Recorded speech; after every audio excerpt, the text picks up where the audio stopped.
What on guys, Commander, and welcome to a new video on Unreal Engine 4, another tutorial on Unreal Engine 4. Now, what we're going to be doing today is, there's definitely one thing I am going to do today, which is what the premise of this video is about, which is landscaping. However, if I have time, I will go into a bit of detail on lighting as well, there is a lot to do with lighting, but so if this landscaping does take a bit of time, then I will. But before that, I just want to mention again, this is going to get a bit of annoying after a while, but I am trying to hit 1,000 subscribers by October 2021. So if you're new around here and you haven't already, feel free to subscribe. That would mean a massive amount to me. Thank you. Do lighting in a separate video, but I'm definitely going to get through landscaping in this video. So, what landscaping is not that difficult to actually understand, right? Landscaping. But landscaping is sort of the key. There's two elements to scene building. There is landscaping and there is actual filling your scene with objects, right? So it makes up a lot of what your scene is, and the personality of your scene is the landscape and the environment that you build around it. So what I'm going to do is I'm going to show you first of all how to make the landscape and all the different tools that you can use to make your landscape from scratch. Then I'm going to show you how to make your landscape through a texture height map, which is the easier version, but you are a little bit limited because of the tools, you know, that you can make, that you've got. So first of all, in order to get to the landscaping section, I mean, go into modes. You might have it up here, but I've got it up here. And go to landscape or shift and 2, not holding shift plus and 2. It's shift 2. Is your shortcut to go to landscape. So if you click landscape, I'm just going to get rid of that for the moment because I'm not going to bother with that for the time being. And all this green area here is as far as the landscape is going to extend to, right? So don't need to bother about any of this location or scaling or anything. Don't touch any of these, right? Because if you touch these, as I've learnt myself, you get a few problems. Now, when we get into the height map part of this video, this scale Z coordinate can be changed, but I'll get to that a little bit later. But for just doing like a flat like landscape, don't change any of this, because what you can do is you can change the section size. If you want to increase the size of your landscape, like you got these section size, so you can make it smaller or you can make it bigger. Keep it as default for the time being. Counts per section, you go 2 by 2, again make it even bigger, or you just keep it as 1 by 1. Number of components, increase those just like that, so it's either longer or wider. So again, it's just other means of increasing the size of your landscape, and then just increasing resolution again is another way of doing it. So you can add your material here. What I'm actually going to do is I'm going to find, where's that grass material I just had, ground grass. So if you want to add a material in, just go into, put it down there. I'm not going to do that for the moment because I'm going to show you how to do it in the event that you forgot to do it in this area. So what you now do is you go create, right? So now what we've got is we've got a flat landscape with just a basic blank checkerboard pattern on it. So what I'm going to do now, before I show you the landscaping tools, we go back into select. Now if you put the material onto the landscape beforehand, like I showed you that I could do, then you don't have to bother doing this. But if it comes up like this, just click the landscape and scroll down, and you should see landscape material, right? It should say none. Now what you need to do then is just drag and drop, don't have to be grass, just whatever material you've got, and drag and drop it into there, and it will change the material to whatever material that you want your surface to be, whether it be grass, whether it be metal, copper, birch, steel, whatever. Just put it in there and it'll show up as your landscape material. So if we go back into the landscape tool, we'll just go over the different tools in the sculpting. So first of all, we got sculpt, which is literally just the case of it is just a case of like sculpting, so makes things bigger like this. Yeah, simple as that. Also we've got tool strength, so the higher it is, the more sharper your like lifting it, if that makes sense. Just put that back to default. Brush sizes, as you can expect, the brush's size. Brush fall off is how smooth the actual like sculpting thing is. So you can see that's a bit shallower of a like thing. This is a bit more sharper. So that's how you do those. Then so put that back to normal. So we've got smooth, and these are sort of all the same for different ones. So the smooth one is literally, as you can expect, just smooths it down. You can make it, you know, it uses the you can basically make it flat if you want to, but that, that just smooths it down based on the data that's around it. So you can do what I just did, just basically flatten it down completely, or you can just go over it ever so slightly and just make it like very smooth, like over like that. As simple as that, right? Flatten is basically, it's like the smooth, but it's a bit more aggressive. So it is like, it will smooth it. So smooth can basically lowers your like environment to what it should be based on the data that's around it. Flatten actually makes it high, like lifts it up dependent on the data around the environment. So if that makes sense, right? So that's what flatten does. Ramp is pretty simple. Ramp is literally just the case of, so you got that, then you got that, lift it up, add ramp, and it just adds it like that. Simple as that. That's not, then you can change the width if you wanted to, add ramp, make it a bit thicker, side fall off again, make it a bit smoother on the sides. Simple as that. That's not that much, right? So that's the main one. So there are some other ones here, but you just play about with them. I'm not going to go over them because they take too long. And in fairness, it's not really that much of an issue, not that complicated, but I've never used those when I've been building environments, so I don't suspect you will either.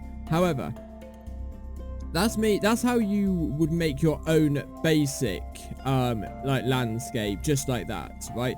So you've got like this you can maybe turn into like a like, let's say if you're making an FPS game or an FPS animation, you could use this as like a base, or you could use this as like, like that's a viewpoint or something to see over into the base over here or something, whatever you do, you're going to use it for. But that's the long-winded way of making your environment. But what I've used before, and what I think is actually a lot easier to use, is a height map. So if we go back into our landscape mode, you see you've got create new, and we've got import from file. Now if you go import from file, we've got your height map file, right? So we haven't got one yet, but what I use is I use this website called Texture Generator Online, right?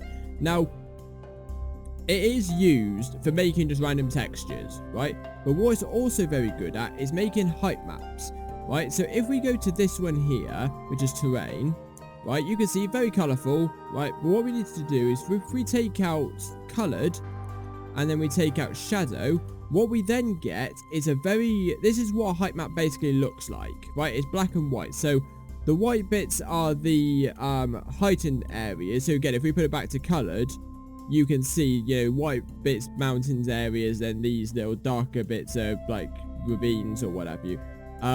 So what you can do is if you just play about with these different things, you change the seed, I don't know, 450, just as a random number. That's the seed for that. Increase the detail, as much detail as you want. I'm just going to turn it down ever so slightly.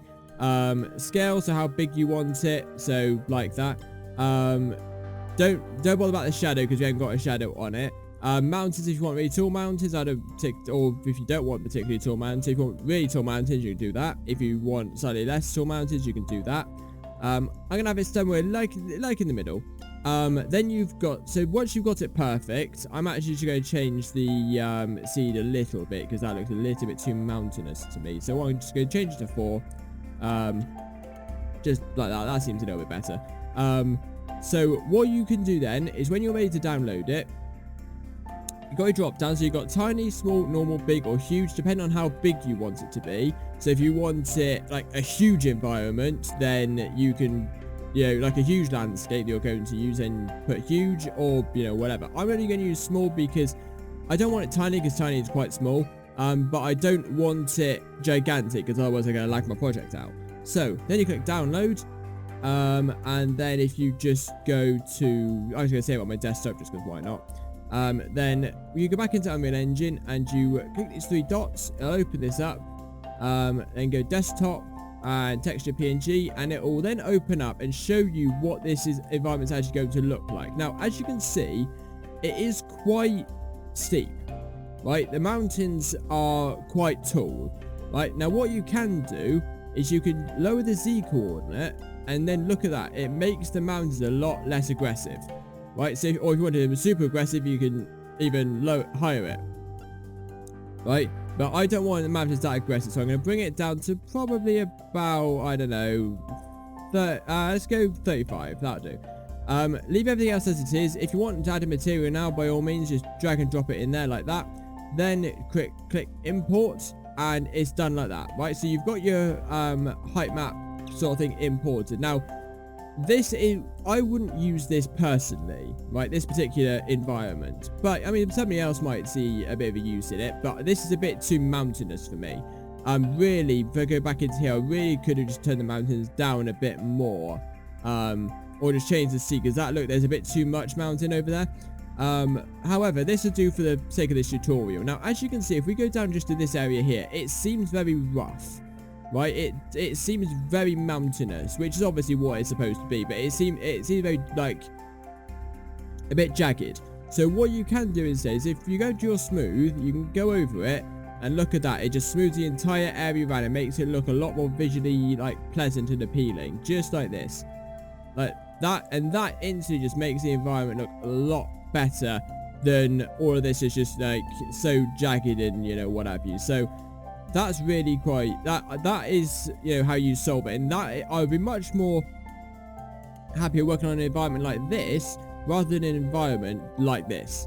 You know, it's just, I mean, maybe you might like a bit of a you know, more jagged environment to make for your scene. But what I would do instead, if I was going to use this scene, I would just smooth these down a little bit. You know, I might even flatten a bit of it. You know, if I go to my flatten, you know, just do that. You know, maybe not, that's a bit much, maybe. But I just get my smooth, just smooth it down just enough to make it the sort of environment that I want. You know, keep it like that, and then just build my scene on top of this, right? So that's basically all you really need to know about the basics of environment building. There isn't really much else. If you like I said, there's these types of tools here that you can use, but if you're going to be environment building, it's basically just trial and error, like thermal erosion, you know, just as you can see like that. You know, there's not really, it's just eroding the terrain like that. There's not really much to it.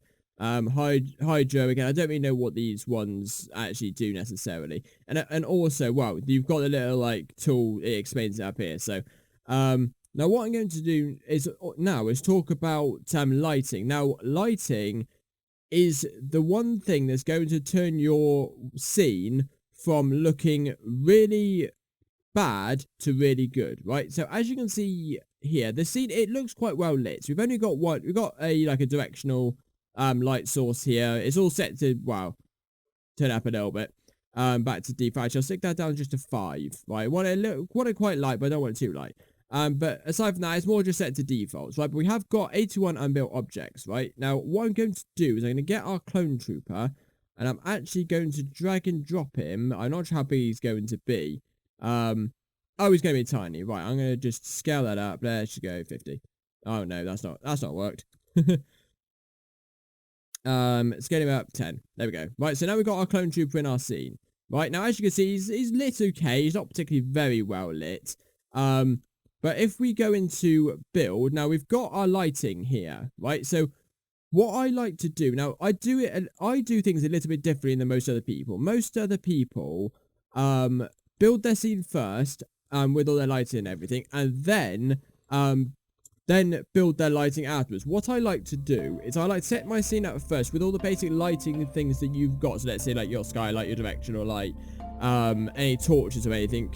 Then build my lighting first, and then tweak it depending on what my result is. So you've got your build lighting options here. So you've got build lighting only, build lighting quality, preview. I'm going to set this to high.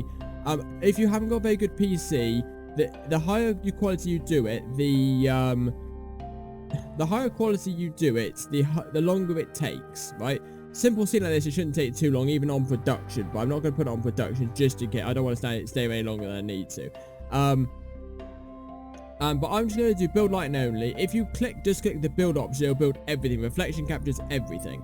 But actually, on that note, I'll leave reflection captures for a bit later. So if we just click build and then build lighting only, it should start building up the scene. Now this shouldn't theoretically take too long. So exploring lighting data, then building lighting. Alright, so that took a little bit longer than anticipated, but again, as you can see, it didn't really change that much because it's quite a nicely average like lit scene anyway. But I've also moved these different like elements here from where they were like up in the sky, just so we can see them a little bit easier. So we've got the reflection captures here. This is basically just for capturing reflections, as you can imagine. I moved it, needs to be building anyway. This is for atmospheric fog. Again, it is just what it says on the tin. Get rid of it. It just adds a little bit of fogginess to the scene. I haven't really got it up that high, so it's not really making that much of a difference. Skylight is lighting up like a skylight. Turn it off. Again, don't really make that much difference until I've actually built the lighting.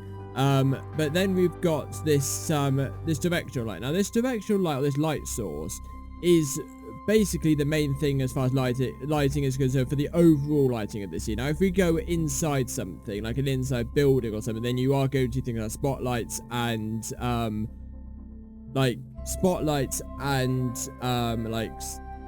point lights and stuff like that. We'll get to that in a bit.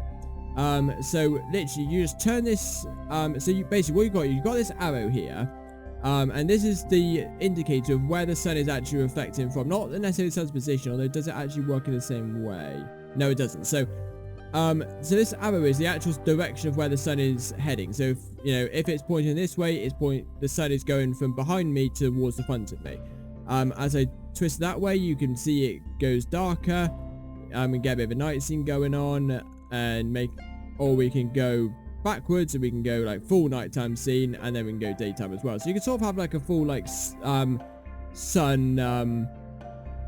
like if you animated this, you could have like a full-on sun though, like going night and day cycle in this. But I'm just gonna leave it as it is. I'll change it up a little bit, but I'm gonna turn this down to back to where it was. I'm not going to build the lighting for the time being because it's not really going to change that much. Now, what we've also got, if we go into our light, we've got, so this is the direction, like our light source. Point light, which is essentially just a point light. It sets up, if I just turn the intensity up a bit, it essentially just acts as like a lamp. So you got your lamps in like your living rooms or dining areas. That is what a point light is. It simulates that lighting effect. So if let's say you try to make a living room area and you've got a chandelier light or a lamp, or even just like a flame, like you've got like a candle on your table, that's what your point light would be for. Then we've got a spotlight. Now spotlight is for, it's basically a point light is a 360 light, so it emits in every angle. Right, so what I've done, I've just made the scene a little bit darker just to show these lights in a bit more of a better angle, because it was a bit too bright before and you couldn't really see it that well. So what we've got, so let's just get the point light back out quickly just so you can see a little bit better detail. So as you can see, it's sort of like a 360 light, so it shows in sort of a 360 degree angle, so wherever you put it, you've always got a bit of like light showing. What this spotlight does, if I just turn the intensity back up to full and shine this on the clone trooper, it only reflects in the light that's being shown, right? So you can go right up close to it, but if it's not in range, so if it's not in range of sort of like the blue marker, it won't show. And so what that's useful for is if you've got a like I'd say spotlight, but a light or like a studio light. So like let's say you're making a theater scene and you don't want to light up a full 360 area, you don't want to light up the audience, you just want to light up the stage you're working on. That's when you would use spotlights.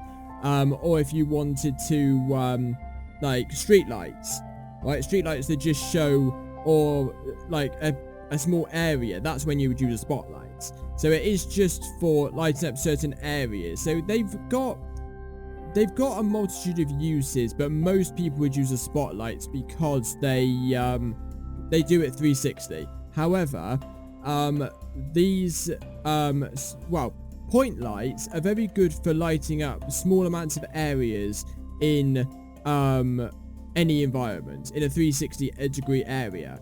But the issue is that if you want to light up a big environment, you're either going to need a lot of point lights or you're going to need to make them brighter. Now, because point lights are 360 degree angle, if you make it brighter, you want to make things that you don't want to be that bright darker, it's not going to work. But with point lights, you can have a number of different point lights, and you can change the settings to interact as much as you need them to do. So that's what's good with point lights. Now, rect lights or rectangular lights work in a slightly different way. They work, it's basically a mixture of spotlights and point lights. Now, as you can see, it's like a spotlight light bulb, but what it does is it reflects in only one way. So it reflects in the area that the rectangle is actually showing from. Now, what these are good for is TV lights. So like an LCD, let's say you're making a living area and you had an LCD panel, or you had like a TV or something, or like with an OLED display or something. That's when you would use a rectangular light, because you don't need any backlighting because it's a TV. So a point light wouldn't work because it's a 360 degree angle. But a spotlight wouldn't work for you because it's showing it in a like stage light area, so it's not in a rectangle that's reminiscent of what a TV is like. Whereas a rectangular light, I can change the width and I can change the height to make it the size of what a TV would be.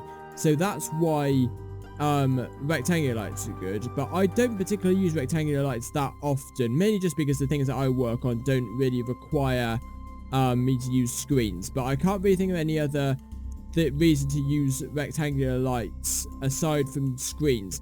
I tell you what they are good for though, is if you want to make some like coloured glass. Let's say you've got like a glass window, but you want to give the window like a blue tint. What you can do is if you line up one of these rectangular lights with that screen, you can then change the colour of the panel to purple, and you can give it a bit of a purple tint. So you can make it like lighter or darker, or just whatever colour you want. So you can give it a bit of like a tint, and that goes for all the lights. So point light, spotlight that we've tested, rectangular light as we've just seen, and directional light. Like if I just get rid of this rectangular light and I go into the light source, they've all got this light colour. So you can just change the light to make it, acts like a bit of a disco here, but you can change the light to whatever you want. So let's say you want like a Camino sort of scene from Star Wars, you can go a bit more blue. If you want to go a Geonosis thing, you can go a bit more orange. If you want like a Corsair,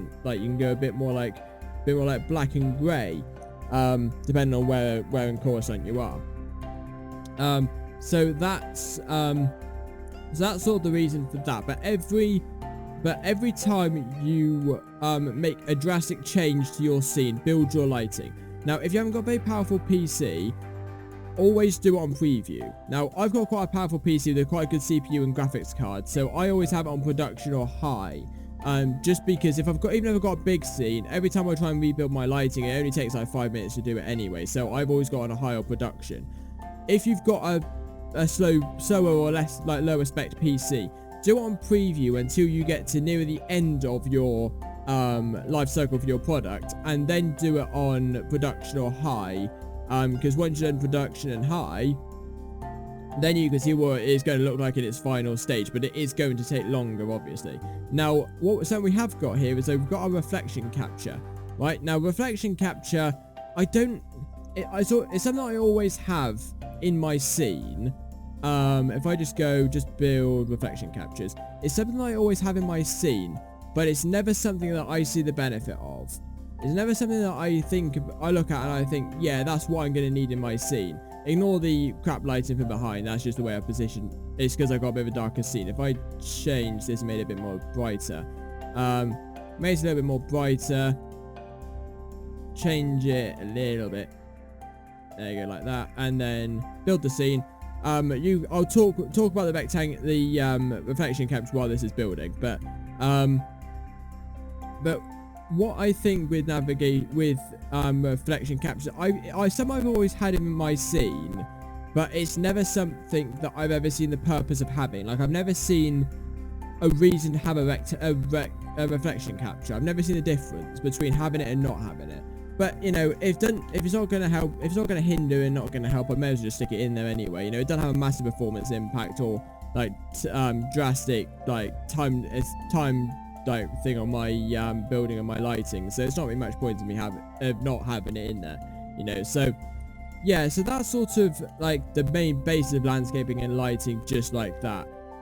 Again, you can see at the back here, there is like the lighting at the back of the clone trooper looks a bit naff. I think that is just because I've turned the brightness of my actual scene down because I was playing about with the different lightings. Let's just wait for it to build a second. Complete building that might fix it. Okay, it makes it a bit better. So again, if I turned the trooper that way, okay, it's made him worse. Right, so I have sort of like fixed it a little bit. I'm not going to bother too much because it's a bit of like, it's just a test environment. So I'll have a play about with it off camera and see if I can get it fixed. But it is just, lighting is one of those things, like if I just chuck this point light behind, it should theoretically fix it. Like if I just turn the brightness all the way up, stick this behind it, it might well just fix it a bit. Yeah, see, it makes it a bit better. It's just because there's lack of lighting there. And when you don't have lighting in a scene, this is why I say that lighting makes up a lot of the scene. Because if you don't have lighting, you get these weird, stupid things on the models, and that's, you know. But anyway, so that is all we have time for in this video here. I'd like to thank you all very much for watching. I'm not quite sure what I'm going to do next episode. So we've done the basics with material setups and project setups, and we've also this episode done landscaping and lighting. I'm not too sure what else I'm going to do. What I'm going to do, I've still got plenty to do. Like it's not just like, oh, that's it. You know, 2 videos, you know everything about Unreal Engine. There's still lots more that I can talk about. But yeah, I'm not too sure what I'm going to do next episode. I might carry on my lighting because there's still a lot. Like as you can see, there's lots of different ray